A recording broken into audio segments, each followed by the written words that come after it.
This episode of Destructoid is brought to you by Carbonite. Coming up on Destructoid, we've got Goldeneye, Resident Evil, PAX News, Summer of Arcade, and violent video games versus California legislation. Violence wins.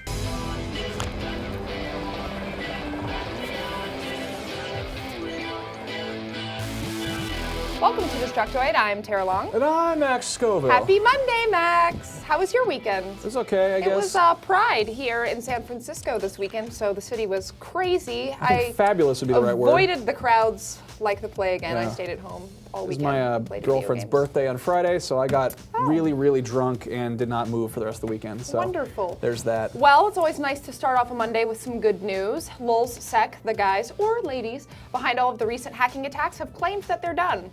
They made their last data dump last week by releasing 550,000 batches of personal information from Battlefield Heroes beta users and another from 50,000 random users of the game forums.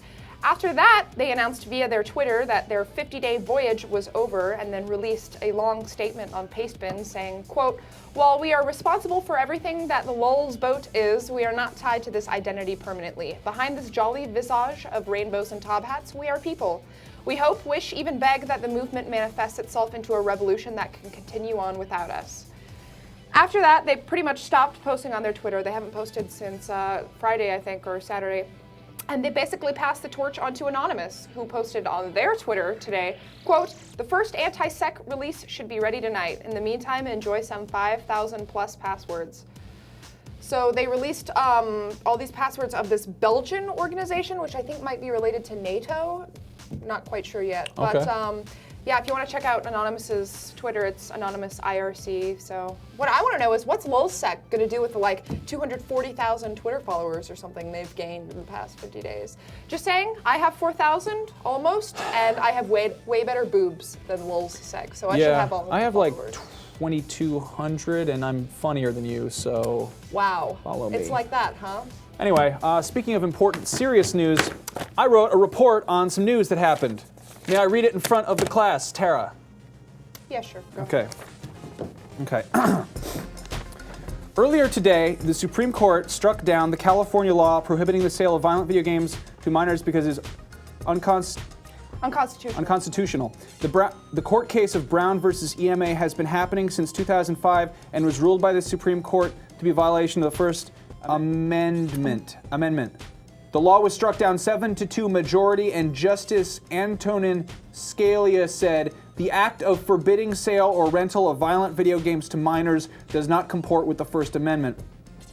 The law has been ruled unconstitutional in every court it's entered and has been accused repeatedly as singling out video games, even though movies and music can be just as offensive and violent. This news is important because if America wasn't allowed to have violent video games, it would be just like Australia and there would be kangaroos everywhere at the end. Good job, Max. You get a C-. Have a seat. Seriously though, this is kind of great news for everyone, not just California, but everyone. It's setting a huge precedence for the rest of the country to follow suit, and it's demonstrating to people who aren't in the video game industry that video games are a completely legitimate form of art and covered as free speech under the First Amendment. So yeah, no, I joke go about America. it. I joke about it, but that's a big deal. If you look at like comic book legislation in the 50s when they're trying to say that was like a bad thing and it was like destructive to children, it's like, no, it's not. It's just a medium. Yeah, like, your children it's are what you do with perverts it. anyway. Yeah. Teenagers are going to be little shits. That's a fact. That has nothing to do with whether they're reading comic books or listening to rock playing music or playing video Bulletstorm. games. Yeah. Well, in other exciting news, summer is in full swing now. If you happen to participate in the Destructoid forums, there's a section about the Destructoid Show, where currently the most popular thread is of someone asking why I never wear a skirt or dress on the show. Just so everyone knows, summer in San Francisco is not like summer in the rest of California. It's fucking cold, and it's way too windy to wear a skirt unless you feel like flashing your vagine to everybody. And also, it's really hard to attach a mic without back pockets. And also, you have crypt tattoos all over your legs. Yeah, also that. I've got thug life on my stomach as well. And chemical burns. Anyway, now that that's out of the way, summer also marks a very special time for Xbox Live users. The fine folks over at Microsoft just announced the release dates and titles for their 4th Summer of Arcade extravaganza. Things are going to kick off on July 20th with the release of Bastion. It's a really fun action RPG that's been released by Supergiant Games. It's actually their first game, so yay, indie studios.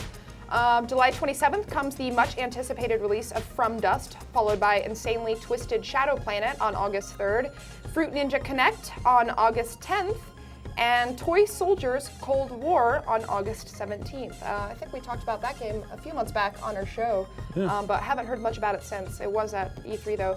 All of these games will be available for 1,200 Microsoft points. That's $15, except for Fruit Ninja Connect, which is priced at 800 points, $10. They're also having a deal where if you purchase all 5 of the games, you get a free copy of Crimson Alliance, which is another action RPG that allows up to 4 players and is currently priced at 1,200 points. But hey, free. Why not? Destructoid editor Conrad Zimmerman and I got a chance to check out all of these games during E3 at the Summer of Arcade booth. So if you haven't seen that video, go watch it. Conrad's an awesome guy. He helped me out a lot with videos at E3. And the lineup looks really good this summer for Summer of Arcade. I definitely plan on picking up Bastion and From Dust and Insanely Twisted Shadow Planet.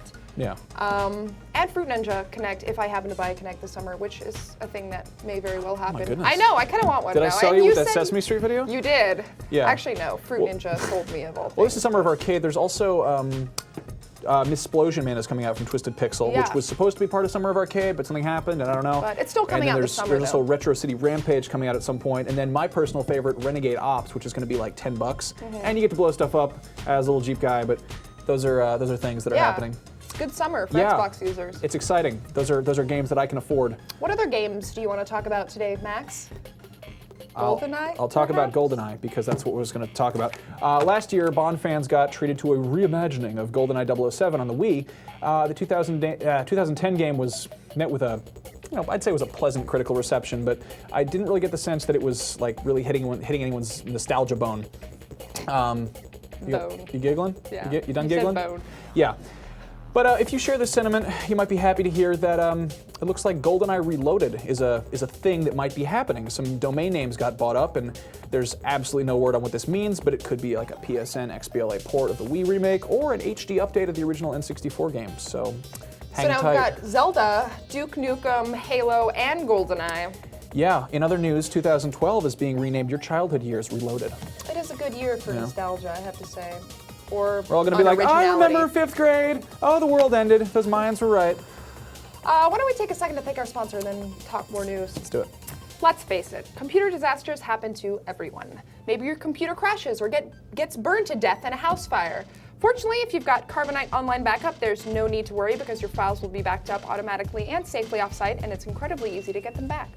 Plus, you get anytime, anywhere access to your backed up files from any computer or on your smartphone or iPad with a free Carbonite app. With Carbonite, unlimited backup for your PC or Mac is just $59 a year. That's less than $5 a month. But when you use the offer code Destructoid to start your free 15-day trial, you'll get 2 months free if you decide to buy. All the details are at Carbonite.com, and remember to use the offer code Destructoid to get 2 months free with your purchase. So Resident Evil Mercenaries 3D comes out tomorrow, and it looks like there's already something to complain about. Oh, goody. Let's see. In the manual, there's a small disclaimer that states, note, save data on this software cannot be reset. Well, what does this mean? Well, presumably it means that starting a new game from scratch is something you can only do a limited number of times. If there's a free slot, you'll be able to, but you can only have so many saved games on one cartridge. Now, why does this ask, you might ask, Tara Long? Well, it seems like it could be a move on Capcom's part to prevent selling used copies of the game. When Capcom was asked for comment by Eurogamer, they had the following to say. The game's value at secondhand in the UK is not affected by whether or not the game can have its data reset. Customers in the UK will not experience a reduced secondhand value should they wish to trade in their purchase.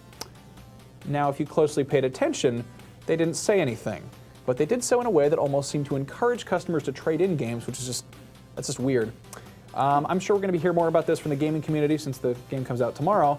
But as anyone who's bought like a used copy of a cartridge game knows, you frequently have to delete save data from people named like Jorge or Mommy or Gabe Butt. So I can see this leading to some complaints, Now everyone's going to know my gamer tag is gay butt. Thanks a lot, Max.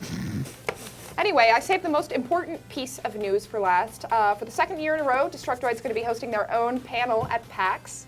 I've specifically requested to not be on it, as public speaking tends to give me the runs. But I was there last year, and it was a rollicking good time. This was my. I'm excited because I'm gonna be in the panel. I'm in the panel. I haven't been to PAX. Are you sure about that? Yes, I'm in the panel. I get to be in the panel. I don't know if I'm even People allowed will to say get that to hear yet. you talk. You get to hear me talk in Yeah, person. terrific. Be probably up there with other important people. I'm guessing, you know, Jim Sterling. And last year we had Chad Conselmo up there, and Alex Noisy, one of the I'm guys going to be the from one who Bishop. says the dumb things while other people are talking about stuff. I'm sure this will be no different. It should be fun. I'm really excited to go to PAX and Yeah, we high-five actually people. had like an amazing turnout last year. Several hundred people came to support us, and one brave gentleman chose to remove his clothing and stuff sandwiches made of turkey, cornflakes, and strawberry jam into his mouth to win a copy of Deadly Premonition. So that was fun. The entire panel is actually up on Destructoid.com somewhere. You can Google like Destructoid PAX panel 2010, and I'm sure it'll be the first result. And I expect it to only get crazier this year. So if you've already got your tickets for PAX, because I do think the 3-day passes are sold out, come join in on the fun. The panel is going to be taking place in the Unicorn Theater on Sunday, August 28th at noon. So there's no reason to oversleep unless you got really, really drunk the night before, in which case that's okay. We hope to see you guys there. We'll have more news on PAX, I'm sure, as it gets closer, but for now, that's about it. Yeah. We'll see you guys on Wednesday, where we're going to have a special somebody sitting in place of you, Max. I'm going on vacation, because he's guys. fired, believe it or not. I wanted to wait and tell you live on the show. You're fired.